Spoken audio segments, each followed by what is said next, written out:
All right, so welcome to the football channel. We just watched a fantastic match. I'm Bruno, and this is my friend Ritam. We just watched a fantastic match, right, Ritam? Yep. Italy, and we had just predicted that Italy was gonna probably have a field day with Austria, have a good day with Austria, but it wasn't easy. It was pretty difficult. Yeah, I mean, Austria played a really good game and it was much closer than we initially expected. I mean, we thought Italy would overrun Austria by 2 or 3 goals. Maybe, yeah, straight, as Bruno said, like field day for Italy. But I mean, in the end, it was a lot close affair than was expected by Yeah, and the, everyone. the, the first half was kind of boring. We were Yeah. almost falling asleep, but the second half actually turned into a really good game. Yeah, I mean, apart from the Immobile shot, like which hits bar, like nothing much happened. And that was great to Austria that they kind of kept Italy quiet in a sense, like they didn't give Italy much chance to penetrate. I think to start with, like they were not letting the midfielders have like a usual like this thing to like dominate the midfield in a sense. So I mean, they kept Italy really quiet, and Italy probably was missing some of the penetrative edge in a sense for that. But yeah, it's eventually the match got much better and better, and yeah, Austria almost scored a goal. Yeah, I mean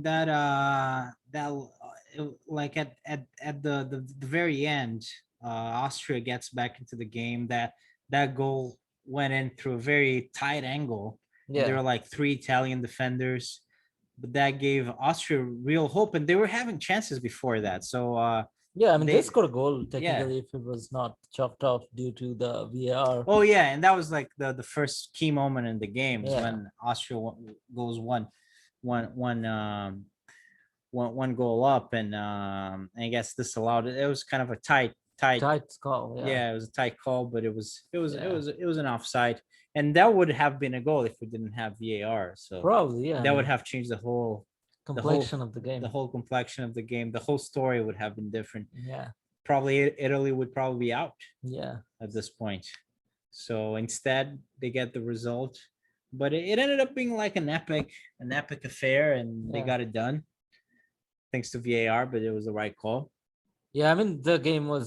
I mean, Italy got a probably a wake up call, and they played Yeah, against a good opponent who really studied them and kept them quiet in the bay. I mean, some of their main superstars didn't do that well, but at the end of the day, I mean, they got the results done. I guess. I mean it's not like they have that many superstars. Yeah, probably not, but still, like Verratti didn't perform that well. I True, think yeah, he didn't Verratti. get the chance to control the midfield. I mean, they kept Immobile quite apart from that one shot.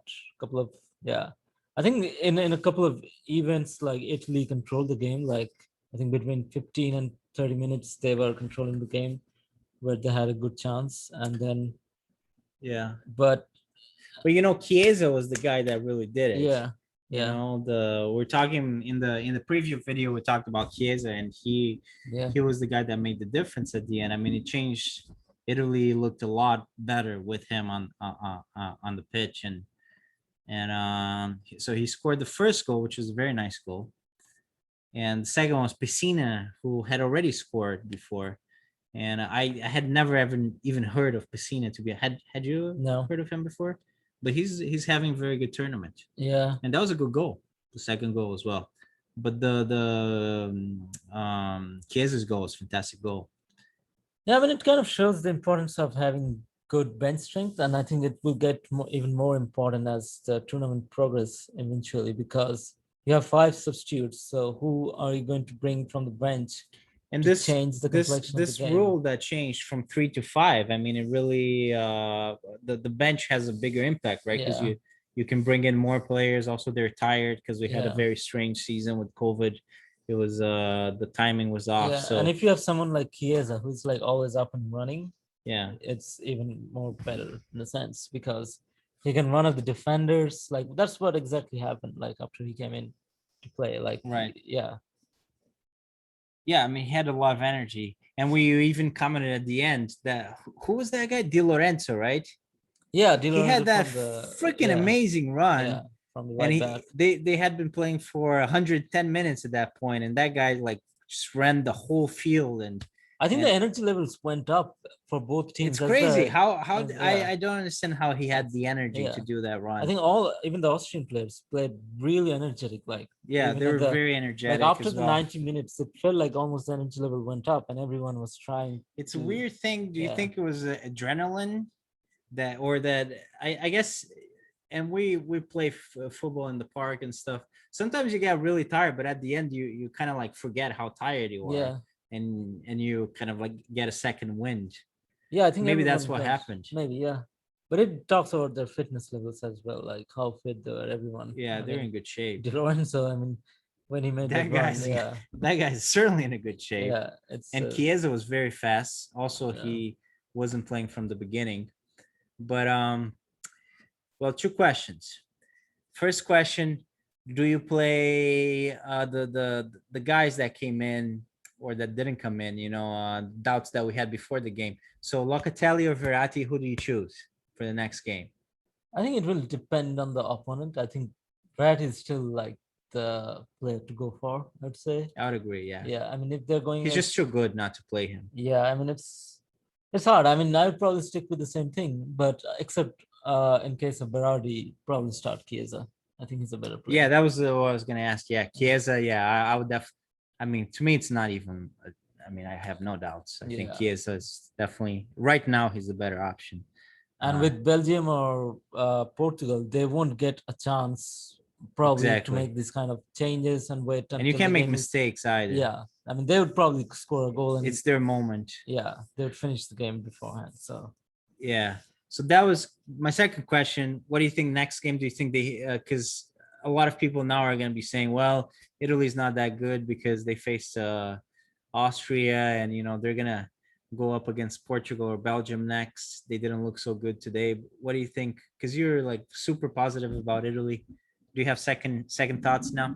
yeah, I mean it would be very interesting to see. I think still Italy is a balanced team against Belgium or Portugal. I mean they would be pretty balanced, especially against Belgium. I think I have questions on their back line, but uh, yeah, maybe with against a Portugal team, Italy would have a hard time because Portugal is also pretty balanced in a sense. Yeah. But yeah, that would be the first real test for uh, Mancini's men in a sense, and we have to see. Yeah, I mean, Austria exposed Italy a couple of times, and I think not having Chiellini in the back line might have an effect because the Austrian players could have ran behind the defense multiple times. So probably I think Chiellini is going to be back in the next game.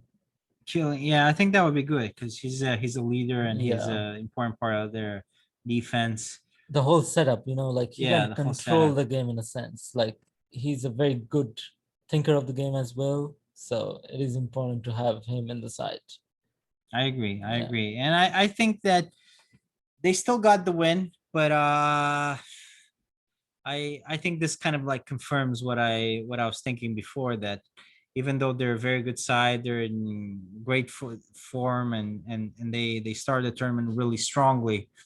I do think that against Belgium or against Portugal will be a different game because that's a different level of competition. Competition. Yeah. So I think they can certainly win, but I wouldn't say they're necessarily favorites to win that match. I think they have a good chance, but yeah, I mean, I think that Portugal or Belgium will be an increase in the level of competition. Yeah. I mean, it would be a much closer contest. Yeah, it'll be close, probably quite Yeah. close. Anyways, anything else? Yeah. I mean, fun Th- day. Fun day. Watch two great matches. Thanks for watching, guys.